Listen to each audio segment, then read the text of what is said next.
Bonjour, bonsoir, chers amis, vous tous qui suivez l'actualité de la RDC sur les Congo est à nous, votre chaîne de la diaspora congolaise depuis les États-Unis où nous avons suivi tous les élections américaines, les élections qui ont été remportées jusque-là par Joe Biden, mais dont nous attendons encore les recours des du président sortant, le président américain euh, Donald Trump, qui jusque-là n'a pas appelé son adversaire pour lui congratuler, donc le féliciter, pour montrer qu'il a accepté sa défaite.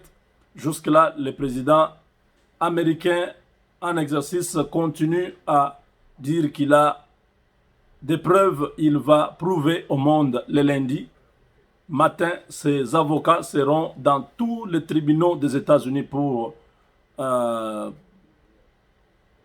commencer cette procédure juridique. Nous ne savons pas encore combien de possibilités, quelle chance le président américain a de pouvoir renverser la tendance. Voilà, c'est la même joie qui a commencé hier la nuit ici aux États-Unis dans plusieurs villes démocrates qui continue ce matin encore. Les présidents du monde entier ont commencé à féliciter les présidents élus, Joe Biden, mais jusque-là, la Russie et quelques pays comme la Turquie n'ont pas encore adressé leurs félicitations au nouveau président. Même le président congolais ne l'a pas encore fait. Je crois que certains sont encore sceptiques.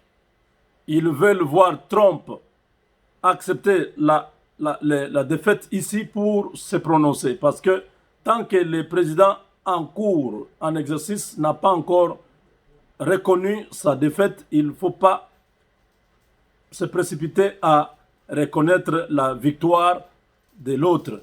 Ça s'est fait comme ça hier, mais nous attendons, nous croyons que Donald Trump, sportivement, pourra accepter. Mais si il n'accepte pas, il a ses raisons, il sait pourquoi il n'accepte pas. Nous allons suivre ensemble ce feuilleton qui pourra se dénouer d'ici un mois, parce qu'au mois de décembre, ce sera la période butoir pour savoir si c'est Trump ou c'est Biden qui est le gagnant de ces élections.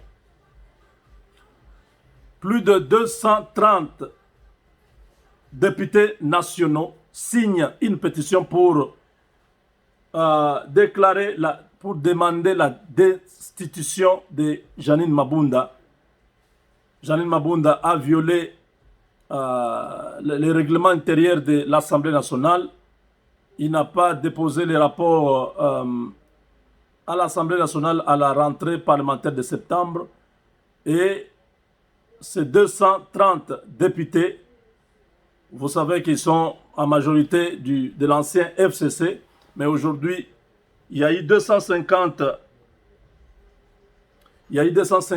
députés qui se sont absentés hier à Safari Beach, Safari Beach où était organisée la retraite de membres du FCC.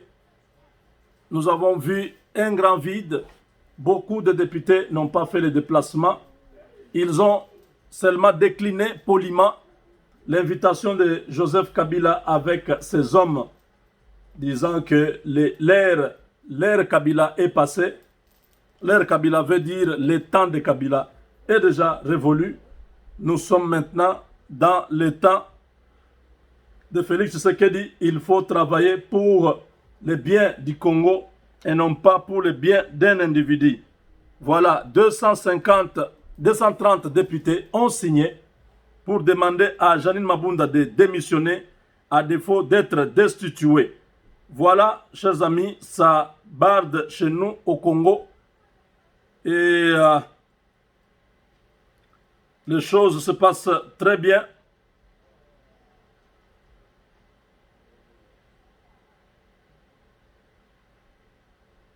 Ceux qui ont cru que le FCC sera invulnérable, le FCC ne tombera jamais.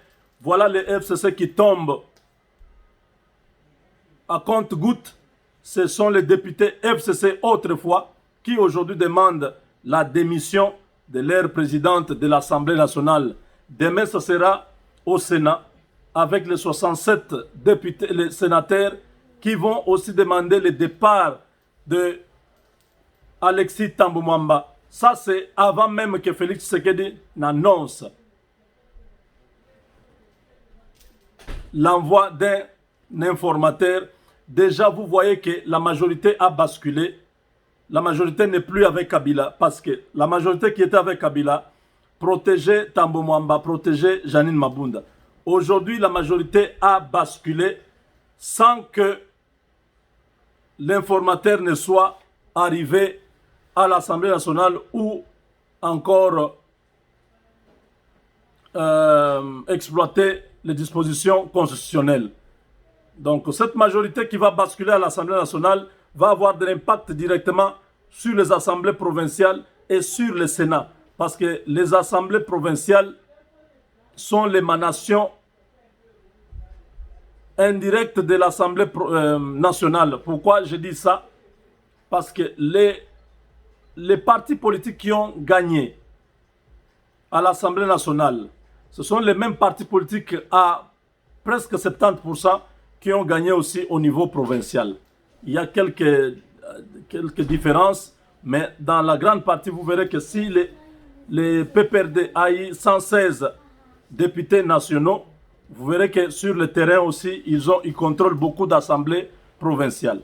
Donc, si la majorité bascule au niveau de l'Assemblée nationale, ça va avoir de l'impact directement, ça va basculer au niveau des assemblées provinciales. Et ainsi, les assemblées provinciales sont la circonscription électorale des sénateurs. Donc, automatiquement, ces députés qui ont choisi les sénateurs sont en grande partie ceux qui ont contribué pour que ces sénateurs-là soient là. Et les sénateurs sont aussi liés à ces partis politiques qui sont à l'Assemblée nationale, aux assemblées provinciales. Et ainsi, ce mouvement va se faire partout. Même les gouverneurs seront touchés parce que cette majorité au niveau des assemblées provinciales pourra aussi bouger pour faire tomber des gouverneurs. Chers amis, c'est une bataille qui commence. Le malheur de Kabila ne fait que commencer. Donc,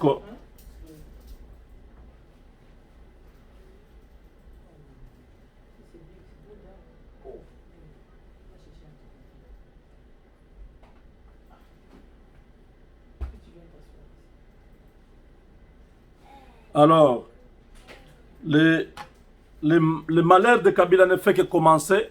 Non seulement tout ce qu'il a construit pendant 18 ans est en train de s'écrouler progressivement, mais aussi lui-même est en train de s'approcher de la prison parce que ça va être très compliqué pour lui si le tribunal pénal pour le Congo arrivait à se mettre en place. Voilà.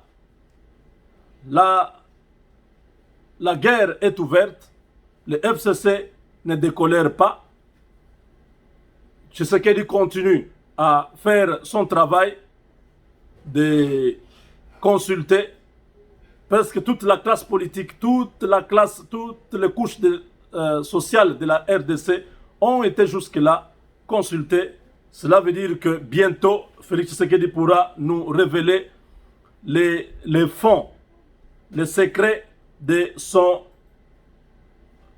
travail. Parce que Moïse Katumbi a dit, je ne pourrai pas vous dire ce que nous avons parlé avec le président, mais très bientôt, il reviendra vers nous, le peuple, pour nous dire, c'est en ce moment-là que vous saurez ce que nous avons parlé avec lui. Voilà, chers amis, c'est une bataille qui a commencé timidement, que beaucoup de Congolais ne savaient pas comment cela allait se passer. Mais voilà maintenant que le président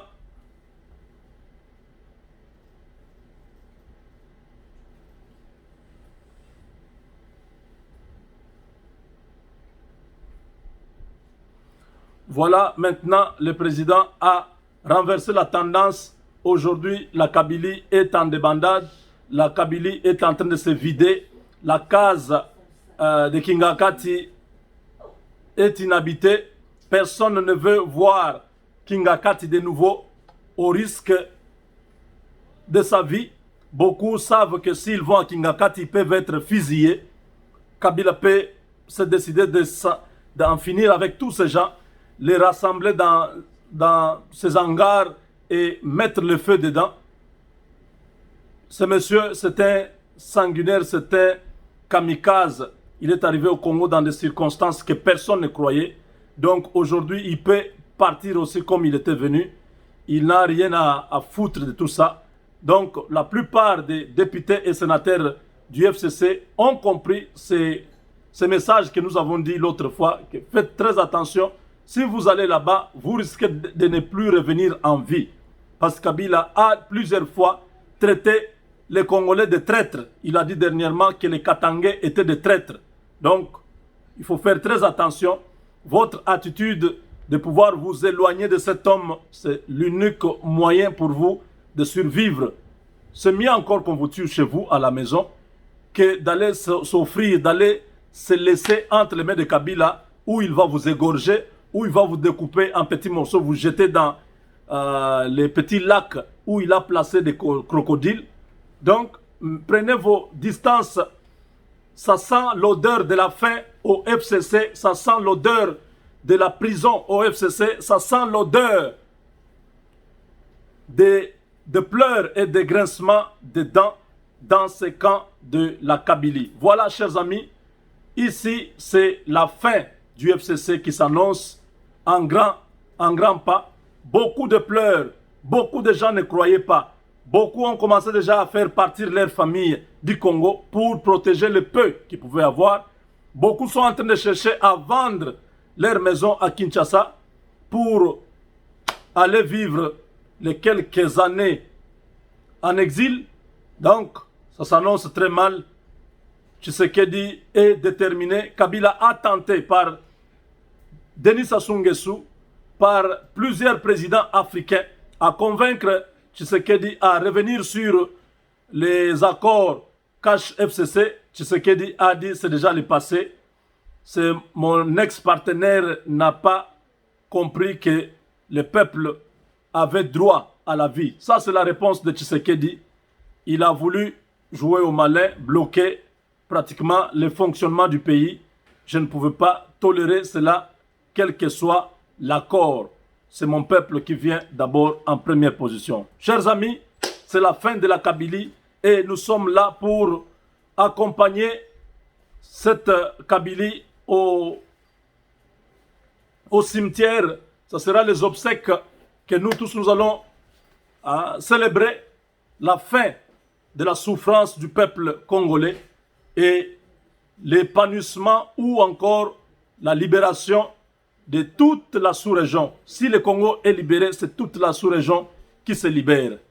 Avec Dieu, nous vaincrons.